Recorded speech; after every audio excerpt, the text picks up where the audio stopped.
शेख ये जो हम क्या बोलते हैं शेख, नमाजी जो इमाम के सामने हम सुतर रखते हैं ना, जी हाँ। तो ऐसा भी सुनने में आया है, जो जब जमात में रहते हैं सुतरा इमाम का होता है, मुसल्ली जो उससे पीछे रहते हैं उनका नहीं, मुत्तदी का नहीं होता है।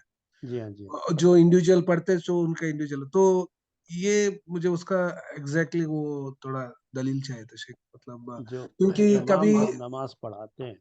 इसमें और एक शेख है हम्म। जो इसमें डाल देता हूँ, जैसे कि कोई ऐसा भी एक हदीस सुना था, अगर बीच में किसी का हवा खारिज होता है, वो बीच में से चला जाता है, वो कैसे जी जाए, हाँ। साइड में जाए या पीछे जी हाँ। पीछे आए, थोड़ा वो जी भी हाँ। थोड़ा समझाइए शेख। यही असल मसला है वो जो आप पेश किए हैं। ये जब जमात होती रहती है, मैं मस्जिद में देखता हूँ अक्सर लोगों को ये मसला पता नहीं रहता है, तो लोग परेशान। जब जमात होती है, आप जमात से नमाज पढ़ते हैं, तो इमाम का सुतरा ही ये मुक्तदी का भी सुतरा हो। यानी इसका मतलब क्या है कि मुक्तदी के लिए सुतरे की कोई ज़रूरत नहीं।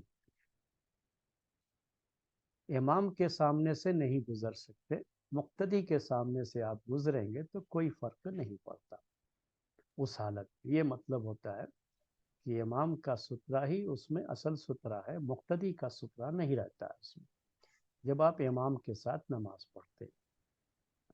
इसीलिए जब आप, अगर बीच में हवा खारिज हो गई या कोई मसला हो जाता है, अक्सर हम जहाँ जहाँ नमाज पढ़ते हैं वहाँ ये हम देखते हैं कि बच्चों को लोग एक साइड में खड़ा कर देते हैं। तो होता ही है कि बच्चे बाज ऐसे होते हैं, शरारती होते हैं, तो वो नमाज नहीं पढ़ते रहते और बीच में से चले गए, जगह खाली हो जाती है। या किसी की हवा खारिज हो गई, वो बीच में से चला गया, तो वो जगह खाली हो गई। अब ये जो आदमी जा रहा है, तो उसको सफ़ के बीच में से ही जाना पड़ता है। वो सफ़ के बीच में से ही जाएगा, क्योंकि ये सुतरा नहीं है। असल सुतरा क्या है? इमाम का है। इमाम के सामने से उसको नहीं गुजरना होता है जमात की शक्ल में। तो ये सुतरा नहीं है, असल सुतरा इमाम का होता है। उसके बाद क्या है? तो वो ऐसे ही सफ़ में से चला जाएगा, उसका कोई मसला नहीं। ऐसे ही सफ़ में से हो करके अगर आगे जगह खाली है तो उसको पूर कर लेना चाहिए, यानी उसको फुलफिल करना चाहिए, उसको भरना चाहिए आगे की जगह को। ये नहीं कि अब वो जो है आगे जगह खाली रह जाती है और पीछे लोग खड़े हो गए, तो अब हम इनके सामने से कैसे जाएं आगे, तो कभी ये लोग सोचते रहते हैं। तो वैसा भी नहीं है, क्योंकि इनके सुतरे का कोई मसला नहीं रहता है। जब इमाम के साथ नमाज पढ़ते हैं तो असल सुतरा इमाम का ही सुतरा होता है। तो ये बात थी। ये इसी तरह से किसी भी ज़रूरत की वजह से अगर आपको मस्जिद से निकलना पड़ता है, इमाम के साथ आप नमाज पढ़ते हैं, तो फिर आप मुक्तदी के सामने से गुजर सकते हैं। कोई इनके लिए सुतरे का मसला नहीं है, शेख अगर सुतरा रखने का भी नहीं है और सुतरे का कोई मसला ना। जी हाँ, आप बोलिए। अभी नमाज एक आदमी बीच में 2 रकात में ज्वाइन हुआ है इमाम के साथ, तो उसका 2 रकात बाकी था, तो हम्म। उसके बाद कंटिन्यू करेगा तब तक इमाम सलाम फेर चुके होते हैं ना, तो हम्म। उसके बाद वही उसको रूल अप्लाई होता है कि नहीं? नहीं, अब इसका, अब ये जो है इमाम से अलग हो गया।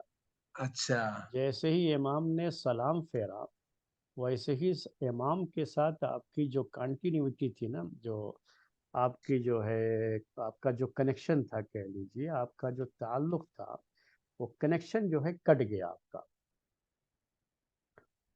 ठीक है? तो कनेक्टिविटी जो थी आपकी इमाम के साथ ना, वो ख़त्म हो गई थी आपकी। अब आपको क्या करना है? इंडिविजुअल उसे पूरा करना है। तो आपकी नमाज अब इस वक्त इंडिविजुअल जो नमाज होती है वो हो गई। तो अब आपके सामने से किसी को नहीं गुजरना है।